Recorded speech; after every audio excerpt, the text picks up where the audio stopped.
नमस्कार दोस्तों, मैं दिनेश बरबिगैया स्वागत करता हूं आपको अपने YouTube चैनल बरबिगैया फाइनेंशियल सॉल्यूशन में। आज मैं किसी नई स्कीम की जानकारी को लेकर आपके सामने उपस्थित नहीं हुआ हूं।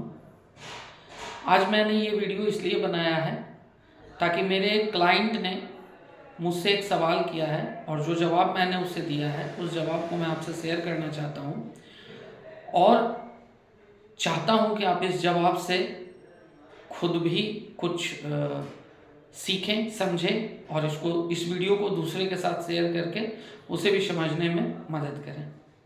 मेरे क्लाइंट ने पूछा कि जब हेल्थ इंश्योरेंस में हमारे जमा किए हुए प्रीमियम का कोई मैच्योरिटी या किसी तरह का कोई रिफंड नहीं होता है तो मैं इस पॉलिसी को हेल्थ इंश्योरेंस को क्यों करवाऊँ। इस पर जो जवाब मैंने उसे दिया है मैं चाहता हूँ कि आप भी सुने और अपने लोगों के बीच में शेयर करें। हम जिस समाज में रहते हैं कोई ज़रूरी नहीं है कि हमारे घर में वो चीज़ घटित हो तभी उससे मैं एक्सपीरियंस करूं और उससे मैं सीख लूं।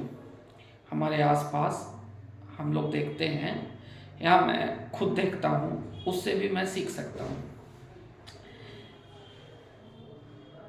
सबसे पहले तो मैं आपको एक जानकारी दे देता हूं कि आज के मौजूदा आधुनिक युग में बीमारी ना उम्र, ना हैसियत और ना किसी और चीज़ को देखकर आता है या प्रवेश करता है। लेकिन जब कोई ऐसी बीमारी घर में आ जाती है किसी भी रूप में जिसमें लाख, 2 लाख, 4 लाख, 5 लाख, 10 लाख रुपया खर्च होने को होते हैं, तो जहाँ तक मैं सोचता हूँ कि सबसे पहले तो 70 to 80% लोग उस खर्च को बियर करने में असमर्थ होते हैं।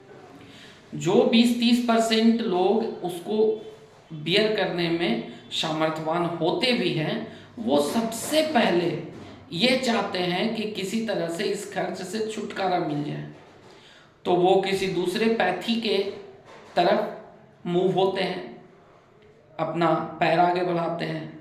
जैसे अगर कोई ऐसी बीमारी उनको हो गया है जो बिना ऑपरेशन कराए या बिना बड़े अस्पतालों में इलाज कराए संभव नहीं है 5-10 लाख खर्चा किए बिना, तो वो आयुर्वेद के माध्यम से या होम्योपैथी के माध्यम से ठीक कराने की कोशिश करते हैं।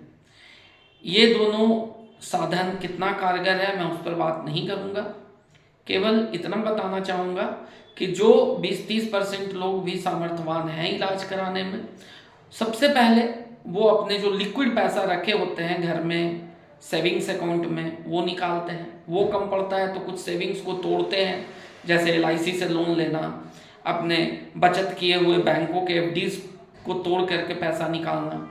जब ये सारी चीज़ें भी खत्म हो जाती है तब फिर वो कर्ज के रूप में इधर उधर से पैसा उधार लेकर इलाज कराते हैं।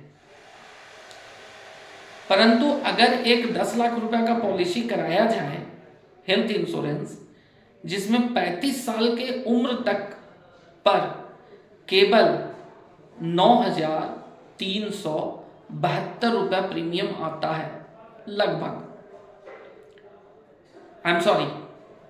45 साल के उम्र तक। अगर आपकी उम्र 18 से 45 साल के बीच में है तो 9,372 रुपये 10 लाख के लिए प्रीमियम आता है। कम एज वालों को और कम आता है, जो कि अगर मंथ वाइज जोड़ा जाए तो साल का अगर एवरेज 9,000 आ रहा है तो महीने में 750 रुपया पड़ता है। अगर उसको और थोड़ा सा कैलकुलेट किया जाए तो पर डे 25 रुपीज़ पड़ता है।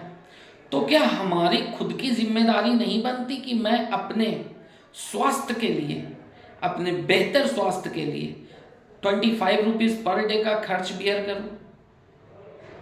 आप सोच के देखिए कि क्या 25 रुपया हमारे बेहतर स्वास्थ्य से ज़्यादा कीमती है? आपको जवाब मिलेगा नहीं, क्योंकि आपको भी पता है कि 25 रुपया रोज से ज़्यादा तो हम अपने बेफिजूल की ज़रूरतों में खर्च कर देते हैं।